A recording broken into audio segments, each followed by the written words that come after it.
जैसे हम इसमें शुरू कर रहे हैं तो क्या है कि metal low in the activity series, इससे पहले और उसके बारे में बताया जा चुका था कि किस प्रकार से वो काम करते हैं। अब है क्या कि मेटल रिएक्शन कैसे करते हैं उसका भी फ्लो चार्ट इससे पहले पढ़ाया जा चुका है।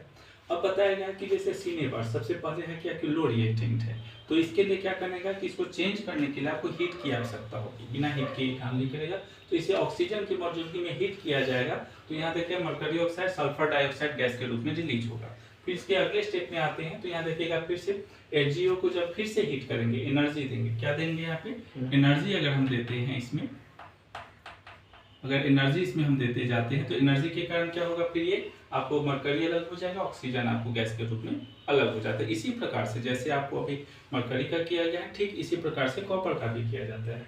तो कॉपर में भी यहाँ दो आपको एग्जाम्पल दिए गए, एक Hg के रूप में सिनेबार का और एक कॉपर के। तो कॉपर सल्फेट के जैसे है यहाँ पे, तो ऑक्सीजन के फिर ये भी एनर्जी के साथ रिएक्ट करेंगे और एनर्जी के कारण क्या होगा, ये कॉपर ऑक्साइड बनाएगा और सल्फर डाइऑक्साइड क्या होगा, रिलीज होगा। जब सल्फर डाइऑक्साइड रिलीज होगा फिर यहाँ पे क्या है कि कॉपर ऑक्साइड है, कॉपर ऑक्साइड को फिर कॉपर सल्फाइड के साथ रिएक्शन करेंगे।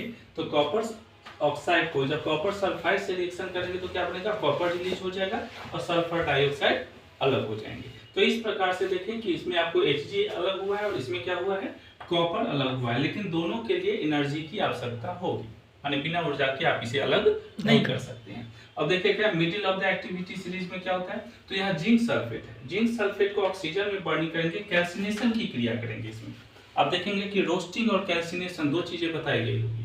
तो इसमें कैल्सिनेशन की क्रिया में क्या है कि जिंक सल्फेट को ऑक्सीजन में करेंगे तो जिंक ऑक्साइड क्या बनेगा, यहाँ पे जिंक ऑक्साइड और सल्फर डाइऑक्साइड अलग होंगे। फिर जिंक कार्बोनेट, यहाँ पे क्या हो रहा है, कैल्सिनेशन हो रहा है, जिंक कार्बोनेट में क्या होगा, जिंक ऑक्साइड और कार्बन डाइऑक्साइड अलग हो जाएगा। फिर लास्ट में जिंक ऑक्साइड जो है वो कार्बन से फिर रिएक्ट करेंगे तो जिंक अलग हो जाएगा और कार्बन मोनोऑक्साइड, इसमें ऑक्सीजन की कम मात्रा में किया जाएगा तो आपको जिंक और कार्बन मोनोऑक्साइड बनेंगे। अगले पॉइंट को बताया जा रहा है कि यहाँ पे मैग्नीशियम है, मैग्नीशियम ऑक्साइड। अभी तक देखिए कि हीट दिया जा रहा था, ठीक है। इसमें कि मैग्नीशियम ऑक्साइड जब एल्युमिनियम से रिएक्शन करता है तो ये मैग्नीशियम और Al2O3 के रूप में और मेगा हीट देता है, जिसके कारण देखिएगा लोहे को बेल्ट किया जाता है या रेलवे की पटरी सबको किया जाता है, तो इस माध्यम से किया जाता है। इसमें एनर्जी इतनी हो जाती है कि लोहा तक के गल जाता है, जिसके कारण को आराम से किया जाता है। बिल्डिंग की क्रिया में भी इस्तेमाल किए जाते हैं। जो फेरिक Fe2O3 को एल्युमिनियम से रिएक्ट करेंगे तो फेरिक बनेगा Al2O3 और मेगा एनर्जी फिर से हीट रिलीज करेगा।